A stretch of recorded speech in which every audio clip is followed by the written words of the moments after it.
I got a call in the evening from the village council and was told that my grandmother Betty died yesterday of a heart attack and that I had to come to the village tomorrow if I wanted to attend the funeral. The next morning, I got on the train and left. Memories of childhood popped up in my head during the trip. The last time I went there for my grandmother's 80th birthday was 8 years ago. I don't remember much about my grandmother. I even felt sorry for it. I'm going to bury a man who took care of me after the death of my parents.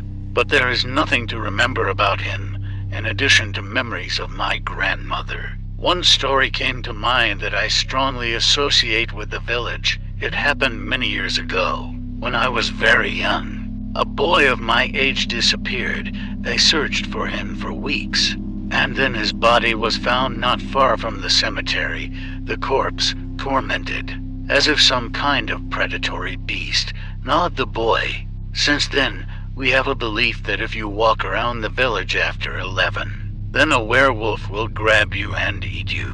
Grandmother strictly forbade walking in the evening until late at night. Grandmother's funeral was held according to all customs. Our village is small. Everyone knows each other. So many people came to say goodbye to her. After the funeral, I went to my grandmother's house, watched TV until late in the evening, stuck to my laptop, and closer to midnight I caught myself. I couldn't find my phone anywhere. I looked in all the places where I could leave it.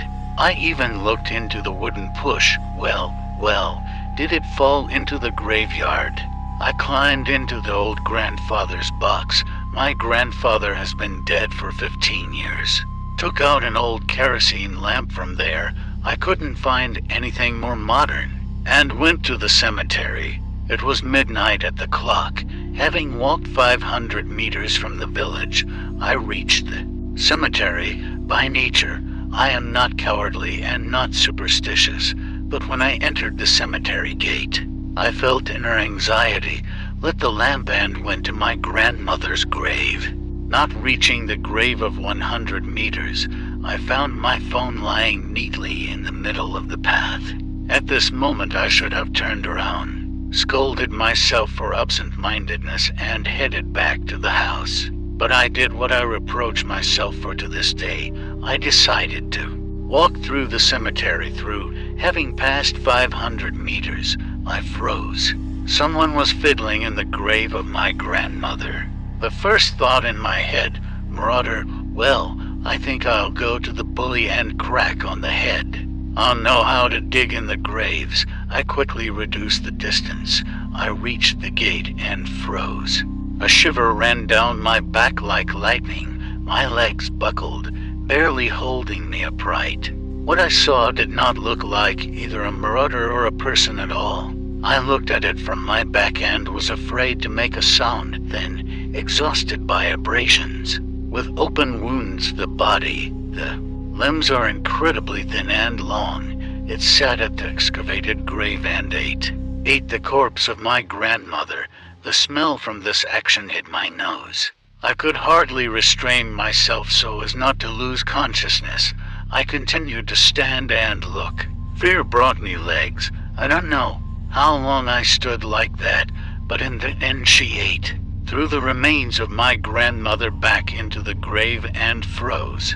Apparently out of the corner of her I noticed that I was only 5 meters away, and watching him, it slowly turned around. With a dim kerosene light, the lamp shone on his disfigured face, black dots instead of eyes, sunken cheekbones, a mouthful of small sharp teeth. I quickly turned around and ran with all my strength. Ran to the second exit from the cemetery. It did not pursue me. I ran to the house around.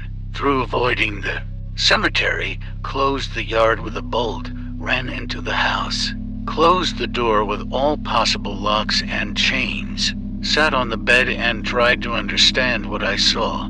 As a result, the dream took its toll. After a couple of hours I still passed out. But my sleep did not last long. The barking of the neighbor's dogs woke me up. It was not even barking, but rather a howl turning into a whine, and I opened my eyes. But again, I did not attach much importance to this, since I was still sleepy and did not fully understand what is happening. But when I heard the gate opening into the yard, the dream took off like a shot. I immediately remembered the cemetery. Remembered this damn thing. My body was covered with goosebumps. A lump rolled up my throat. My heart pounded like crazy. I didn't want to get out of bed. I was afraid to see this crap again. There was a knock on the window. I turned around and saw a long arm. It's hard to call it a hand. It was a limp, long, vile. It lightly tapped on the glass. I pressed myself even tighter into the bed.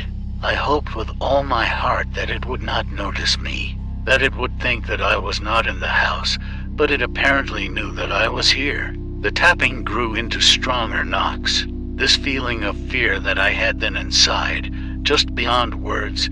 Then his face appeared in the window, vile, terrible, with a bunch of small teeth. It saw me and looked, as it seemed to me, right into my soul, and still tapped, letting me know that I didn't have long left. Minutes after 5, or maybe more, or maybe less, I already lost track of time. Something happened that I could not have expected.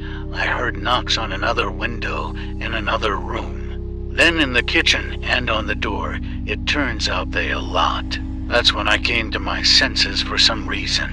I ran to the kitchen, grabbed a knife and turned on the light, and immediately met the eyes of one of these freaks. It broke the glass with its limb, and I hit him with a knife on my subconscious right in the face. It screamed very loudly, if you can call it that. This scream was mixed with tapping, barking dogs, and it put a lot of pressure on the brain. I thought my roof would go. It tried to get me with its rotten hand, but a second blow with a knife flew in. It squealed again and jumped away from the window and ran towards the garden, where it disappeared in the dark. I floated down the wall to the floor. Knocks and growls continued for some time.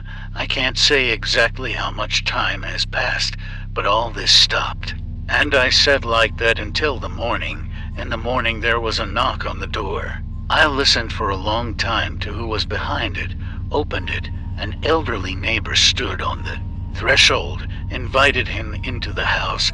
He immediately noticed that with me something is wrong, and I told him that I was at the cemetery tonight, and then about what happened at night in my house. Showed broken windows and stains, apparently the blood of this creature on the floor. His eyes instantly widened. I'm told a story that drunk hooligans climbed into the cemetery a long time ago at night and dug up the grave of a guy buried the day before. They were caught the next day, but they didn't receive punishment, since the whole village stood up for them. They say the young guys didn't understand what they were doing. After that, the mother of the old woman of the buried guy imposed an ancient curse on our entire village. And now every day at midnight the beast visits the cemetery and satisfies its hunger. In the village they called it a corpse eater. I probably survived in the cemetery itself only because it was fed up with a corpse, my grandmother. But then it apparently brought her friends to eat too. I wanted to attribute all this to a very terrible dream, but in the yard I found huge footprints with her long fingers, and of course a broken window in the kitchen. In the morning of the same day I left and forgot about this village forever. Now I can't visit the cemetery alone, and I'm terribly afraid to walk at night. The rest of my days I will be tormented by nightmares. 3 years have passed. I bought an apartment in the city. I live for myself, work, and everything would be fine if tonight I would not have heard light tapping on the window, on the balcony, then in the kitchen, in the hall, and in my bedroom.